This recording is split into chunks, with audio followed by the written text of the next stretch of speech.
జనాభా నియంత్రణ చేయాలంటే అనేక విషయాలు మీరు కరెక్ట్ చేయాలని చెప్పారు. ఒకటి ఫిమేల్ లిటరసీ, మహిళలందరూ బాగా చదువుకోవాలి. రెండోది పేదరిక నిర్మూలన, మూడోది జనాభా నియంత్రణ. ఈ మూడు కలిసి సాధ్యమని చెప్పారు. నేను ఆ రోజు ఒకే మాట చెప్పాను, ఒక్కొక్కసారి మూడు ఒకటేసారి చేయాలంటే సాధ్యం కాదు. మొట్టమొదటిసారిగా జనాభా నియంత్రణ చేద్దాం, తద్వారా రెండు కూడా పెంచుతామని చెప్పి ముందుకు పోయాం, సక్సెస్ అయ్యాం. ఈరోజు చాలామంది ఇక్కడికి వచ్చినప్పుడు కొన్ని పాలసీలు ఇచ్చారు, చాలా విషయాలు మాట్లాడారు. న్యూక్లియర్ ఫ్యామిలీస్ వల్ల ఈ సమస్యలు వస్తున్నాయి. ఇంకొక పక్క వచ్చే ఆదాయం తక్కువ ఉంది. రెండోది మగవాళ్ళు కూడా ఏదో పిల్లలు పెంచడం మహిళల రెస్పాన్సిబిలిటీ అనే విధంగా చాలామంది మాట్లాడుతున్నారు. మగవాళ్ళు కూడా ఇంటి పనులు షేర్ చేసుకోవాలనేది ఈరోజు చాలామంది కూడా డిస్కషన్కి వచ్చేది. ఇది వాస్తవం కూడా. నేను ఒకప్పుడు మీరు గుర్తుపెట్టుకోవాలి, నేను ఎప్పుడు కూడా మహిళా పక్షపాతిని. ఇప్పుడే కాదు, మొదటి నుంచి కూడా. ఒక మాటలో చెప్పాలంటే మహిళలకు న్యాయం చేసిన పార్టీ, మహిళా శక్తిని గుర్తించిన పార్టీ తెలుగుదేశం పార్టీ, నందమూరి తారక రామారావు గారు. ఫస్ట్ టైం ఆస్తిలో సమాన హక్కు తీసుకొచ్చాడు. అంత మునుపు ఆడవాళ్ళకైతే ఆస్తిలో సమాన హక్కు లేదు, పెళ్లి చేసి బయట పంపించేసేవాళ్ళు. రెండో చదివించేవాళ్ళు కాదు, మగ పిల్లవాడే చదివించి ఆడపిల్ల అయితే పెంచి పెళ్లి చేసే బాధ్యత తీసుకునేవాళ్ళు. అక్కడి నుంచి మహిళా యూనివర్సిటీ పెట్టింది నందమూరి తారక రామారావు గారు. ఆ తర్వాత నేను వచ్చిన తర్వాత ఇంటికి పరిమితమైన ఆడబిడ్డల్ని డాక్రా సంఘాలు పెట్టి, మెప్మా సంఘాలు పెట్టి మీ ఆదాయం పెంచాలని, మీ పరపతి పెంచాలనే ఉద్దేశంతో ముందుకు పోయాను.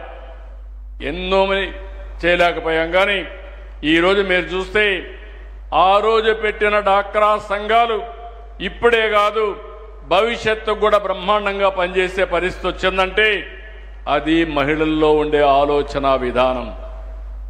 నేను ఈరోజు పెట్టలేదు, సమైక్య ఆంధ్రప్రదేశ్లో దేశంలో మొట్టమొదటిసారిగా వంట గ్యాస్ సిలిండర్లు ఇచ్చాను. మా తల్లి కష్టాన్ని నేను చూశాను. మా తల్లి ఒకప్పుడు వంట చేయాలంటే కట్టెల పొయ్యితో చేసి బయట వస్తే కళ్ళల్లో నీళ్లు వస్తామంటే అవి చూసినప్పుడు నాకు అనిపించేది ఎంత కష్టపడుతున్నారని. కడుపులోకి పొగబోయేది. అది చూసిన తర్వాత నేను ఆలోచించాను, నా ఆడబిడ్డలు ఎవ్వరికీ ఇలాంటి పరిస్థితి రాకూడదని దేశంలో మొట్టమొదటిసారిగా వంట గ్యాస్ సిలిండర్లు ఉచితంగా ఇప్పించి ప్రోత్సహించింది తెలుగుదేశం ప్రభుత్వం అని చెప్పి నేను మీకు తెలియజేస్తున్నా. అప్పుడు జోక్ కింద నేను చెప్పేవాడిని, నిన్నటి వరకు వంట చేయడం కష్టం, ఇప్పుడు గ్యాస్ వచ్చింది, మగవాళ్ళు మీరు కూడా సహకరించండి, మీరు కూడా వంట చేసి నేర్చుకోండి, తప్పు లేదు. దీనివల్ల మీకు కూడా ఒకసారి స్ట్రెస్ బరస్ట్గా పనిచేస్తుంది. ఆడబిడ్డలు డబ్బులు సంపాదించడానికి బయట పోతే మీరు ఇంటి దగ్గర వచ్చినప్పుడు ఒక కాఫీ పెట్టి ఇవ్వండి, చాలా వరకు ఉపయోగపడుతుందని ప్రోత్సహించాను. ఇప్పుడైతే 3 గ్యాస్ సిలిండర్లు ఉచితంగా ఆడబిడ్డలకు ఇస్తున్నారు. ఒకప్పుడు మీరు చూస్తే కాలేజీల్లో సీట్లు చాలా ప్రత్యేకంగా ఉద్యోగాలు కూడా వచ్చేటివి కాదు. ఆ రోజు నేను ఆలోచించాను, ఆడబిడ్డల్ని ప్రోత్సహించాలని 33% ఉద్యోగాల్లో కాలేజీల్లో సీట్లు పెట్టాం, రిజర్వేషన్ చేశాను. కొంతమంది అన్నారు మేము చదువుకోవాలంటే సీట్లు రావు కదా, 33% రిజర్వేషన్ ఉన్నాయి, మెరిట్లో వస్తారు, 50-60% వస్తారంటే లాట్ ఆఫ్ బ్యాక్లాగ్ ఉంది. మీరందరూ ముందుకు పోయారు. ఇప్పుడు మీరు కొంతవరకు నియంత్రణ చేసి ఆడబిడ్డలు చదువుకుంటే మంచిదే అన్నాను. ఆ ఒక్క పాలసీతో ఈరోజు చూస్తే వరకట్నాలు లేవు, భార్యాభర్తలపైన వివక్షత లేదు. ఈరోజు ఇంకొక మాటలో చెప్పాలని నాలెడ్జ్ ఎకానమీలో ఐటీలో మీరు చూస్తే నేను ఎవరు వచ్చినా భార్యాభర్త ఇద్దరు ఐటీలో ఉంటారు. నేను అడుగుతున్నాను ఎవరి ఆదాయం ఎంత అని. నాకు వచ్చిన వాళ్ళలో 100లో 170% ఆడబిడ్డల ఆదాయమే, భార్యల ఆదాయమే ఎక్కువ ఉంది భర్తల కంటే. ఇదో గ్రేట్ రిఫార్మ్ ఇది. అంటే శక్తి సామర్థ్యాల్లో ఆడబిడ్డలు తక్కువ కాదు. ఆ విషయం మీరు గుర్తుపెట్టుకోవాలి. తెలివితేటల్లో మీరు తక్కువ కాదు. ఒకప్పుడు అలాంటి సైకలాజికల్ ఫీలింగ్ ఇచ్చారు.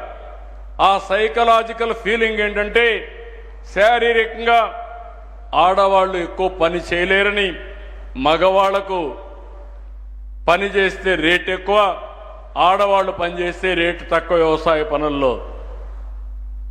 ఇది మోడర్న్ ఏజ్, ఇన్ఫర్మేషన్ ఏజ్ ఇది. ఈ సమయంలో మీరు ఒకటి గుర్తుపెట్టుకోవాలి, మగవాళ్ళ కంటే ఆడవాళ్ళు ఎక్కువ ఫోకస్ ఉంది. ఆ ఫోకస్ వల్ల మీ ఆదాయాలు కూడా బాగా పెరిగే పరిస్థితి వస్తూ ఉంది. నేను రెండో విషయం కూడా చెప్పేవాడిని, జనాభాలో 50% ఆడబిడ్డలు, 50% ఇంటికే పరిమితమయ్యి పిల్లలు కనడానికే పరిమితం అయితే ఆర్థికంగా కూడా మనం పైకి రాము. రెండోది ఆర్థిక అసమానతలు ఉంటాయి. ఒకప్పుడు మీరు ఒకటి గుర్తుపెట్టుకోవాలి, ఇక్కడ ఉండే ఉమెన్ అంతా కూడా మనకు ఒక ట్రెడిషన్ ఉంది, ఉండేది.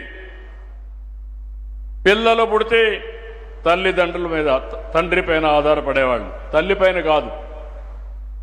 తండ్రి మనకు ఏదైనా డబ్బులు కావాలంటే ఇచ్చేవాడు, ఆడబిడ్డకైనా మగబిడ్డకైనా. పెళ్ళి అవుతానే భర్త, 10 రూపాయలు కావాలంటే భర్తే ఇవ్వాలి. మళ్ళా ముసలివాళ్ళు అవుతానే మళ్ళా కొడుకు పైన ఆధారపడాలి. ఏదైనా ఒక సరదా, సినిమాకు పోవాలన్నా పర్మిషన్ తీసుకోవాలి, షాపింగ్ పోవాలన్నా పర్మిషన్ తీసుకోవాలి. అదే మగపిల్లలకు అవసరం లేదు. ఇలాంటి అనేక వివక్షతలుంటే అవన్నీ రూపుమాపాం. ఈరోజు దానికి గర్వపడుతున్న, ఒకప్పుడైతే ఆర్టీసీ కండక్టర్లుగా నేను ఆడబిడ్డలకు ఇచ్చాను, రిజర్వేషన్లు పెట్టాను. చాలామంది అన్నారు ఆర్టీసీ కండక్టర్లుగా పనిచేస్తారా అని. కాదు, ఆర్టీసీ డ్రైవర్లుగా కూడా రిజర్వేషన్లు పెట్టా. కానీ కండక్టర్లు ఫుల్గా వచ్చారు, కానీ డ్రైవర్స్ రాలేకపోయారు. ఇప్పుడు ఎలక్ట్రికల్ వెహికల్స్ వస్తున్నాయి, డ్రైవింగ్ చేయడం కూడా చాలా ఈజీ. కార్లు అయితే చేయగలుగుతున్నారు. అది కూడా తొందరలోనే అన్ని రంగాల్లో రాణించే పరిస్థితి వస్తుందని చెప్పి కూడా నేను మీకు తెలియజేస్తున్నా. అయితే ఇక్కడ ఒక్క విషయం మిమ్మల్ని కోరుతున్నాం, మనం అవేర్నెస్ తీసుకురావాలి. నేచర్, ప్రకృతిలో ఆడవాళ్లే శిశువులకు జన్మిస్తారు తప్ప ఇంకోటి కాదు. అలాంటప్పుడు ఎలాంటి మార్పులు తీసుకురావాలో, జనాభా నియంత్రణ గురించి ఒకప్పుడు నియంత్రణ అన్నాం, ఇప్పుడు జనాభా నిర్వహణ. ఇందులో అందరూ కూడా భాగస్వాములు కావాలి. మగవాళ్ళు కూడా షేర్ చేసుకోవడం, ఎకనామిక్ సపోర్ట్ ఇవ్వడం, చైల్డ్ కేర్ సపోర్ట్ పెట్టడం, గవర్నమెంట్ కూడా పాలసీస్ మార్చడం, న్యూట్రిషన్ కూడా బ్యాలెన్స్ చేయడం. ఇలాంటి 1-2 కాదు, ఈరోజు డ్రాఫ్ట్ పాలసీ వస్తుంది.